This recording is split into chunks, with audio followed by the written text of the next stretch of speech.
How much is AI making software coders better? Is it more is it more commoditizing the low end? Like what's happening here? It's interesting. I'm definitely seeing huge productivity and efficiency gains, but I don't think the role of software engineer is going anywhere anytime soon. So one of the things I do every month, host a dinner in a different city around the US with some of the top CTOs or up and coming VPEs. And I ask that question to them. VPEs, VP of engineering. VP of engineering. Yeah. And I ask that question to them. Do you think AI is going to replace your team or part of your team? And across hundreds of CTOs, the answer has been zero. No one thinks it's actually going to replace. People are seeing productivity gains and different shifts, but calling it more akin to having spell check. It's gonna make you more efficient in getting the work done. It's gonna allow you to abstract some of the work to actually core engineering versus writing the code itself. But it's not gonna take away the need and desire, at least at the enterprise level where you're building products serving millions of users. It might change a little bit how you're hiring. I'll push back and see what you're saying. Because for me, what I've heard at least, and I'm not running these teams myself these days. I obviously invest in companies and I help build companies. But for a lot of our companies, it feels like the value of a really senior engineer has gone up relative to the value of a junior engineer, thanks to some of the things they could do. Is that what people are seeing, or no, not in your case? I've seen that the value is coming a little bit more from the junior engineer who is having to do a lot of the task related work. The senior engineers that are oftentimes thinking about, there's 10 different ways you could build a bridge. What is the right way for us to build it?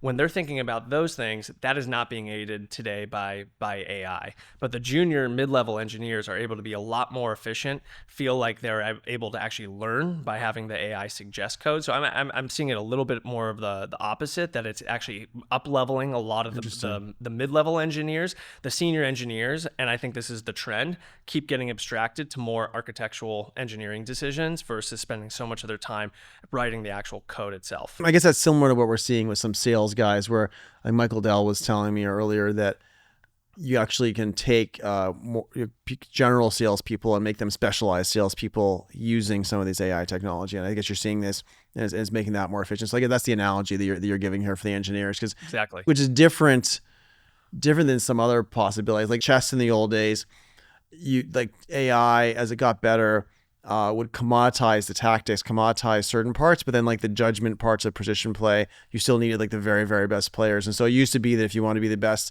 at chess, you could have a person plus a computer, and you'd have a really good chess player who understood position well enough, and then the computer would do all the simple things. And so one argument of this kind of like hybrid human computer is that you want a really wise person for some really hard high level decisions, then you want the computer. That'd be the different model, but you're not seeing that one as much for coding. Not yet. And I think at least the companies that we're working with, there's so many interdependencies when it comes to the systems that they're building. So in a very small subset of code, it can help and aid in how to, finish a complete an endpoint. But when you think about security, user data, different transactions, we're just not seeing the ability to go kind of towards that state of fully autonomous for the task-related work yet, but it is making people just more efficient at getting the work done. So it seems that AI can make this a little more complicated. Everyone's going to run their resume through ChatGPT. It's going to all look the same and really impressive and optimized for what you want. And like, how do you dig through this? Like, how are you using technology or your business to help people figure it out? It's a really hard challenge. And we're seeing that today with many of our companies complaining that they're getting 5,000 applicants. But then when they start sifting through, they realize that 95% of them are fake. And so they're getting fake resumes, fake applications. And it puts a lot of onus on teams now to go back to more of a traditional in-person or face-to-face type of interview. During the kind of post-COVID boom of hiring, people didn't have time. And so they were sending people tech assessments and just looking at kind of online resumes. A lot of that is now breaking down and failing. And so a lot of companies are going back to actually coding with people live to make sure that they're good. There's different ways that I think we can help to solve for it with different tools, but it's kind of this cat and mouse game between what are candidates going to do to try to get in versus what can we do to really ensure that someone is who they say they are and that the quality is actually stands by in front of a resume that might be fake. I mean, that's a crazy problem that I guess if you wanted to screw with your competitor, you could just send them like thousands of fake resumes credibly with AI. This is like, I hadn't considered this, but I was kind of evil in a way. It's like, but it's also really interesting. There's all these rumors of like there's maybe a really good engineer, but he might have 4 jobs in Eastern Europe, and like how do you figure out he's not doing that? Because that's your job now, is to you be on the ground. Like, what do you do? That is a huge problem, and we see it. There's articles coming out around even different gangs or different countries that are trying to infiltrate companies by posing as engineers, getting jobs, stealing code. So we have built out a whole identity verification process and a location verification. So we want to know that when someone is applying for a job and we do a background check, that the person who is interviewing and is going to do the job is who they say they are, and they're in the location that they say they are. We've seen many companies hire folks, and then all of a sudden that engineer is logging in from China or from other markets. So it is something that I think is becoming much more prominent, and is definitely something that companies have to be very wary about, but an opportunity, I think, to solve that problem with some interesting tech. It's fascinating. There's a security aspect to your business then as well. Exactly. So let's talk about Terminal. I was a little bit involved at the beginning with Jack Abraham and stuff when you were building this, and obviously saw a huge need for talent. So I'm tied to it as well in some ways. Why are you passionate about building a talent platform, and what are you trying to solve for?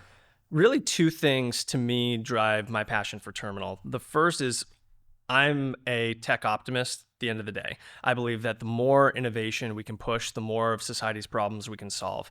And if we can unlock more innovation, we're going to solve a lot more problems and make everyone happier and better and live more fulfilled lives.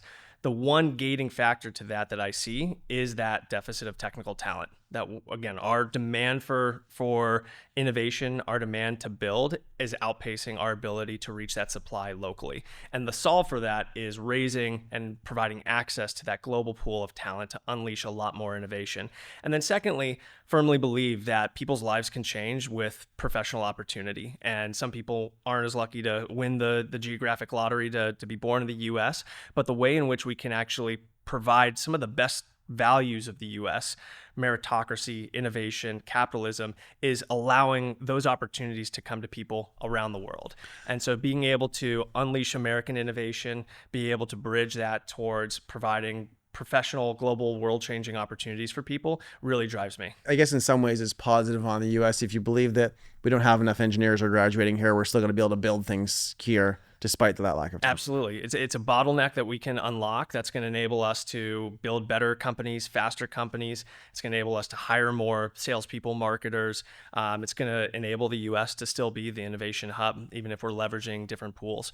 So I think we're going to see this trend of much more of a globalized workforce. I think we saw kind of globalization happen at the manufacturing low skill level, and I think we're starting to see that in pretty quick manner at high skill level. I think engineering is one of the most effective ways of doing that globally.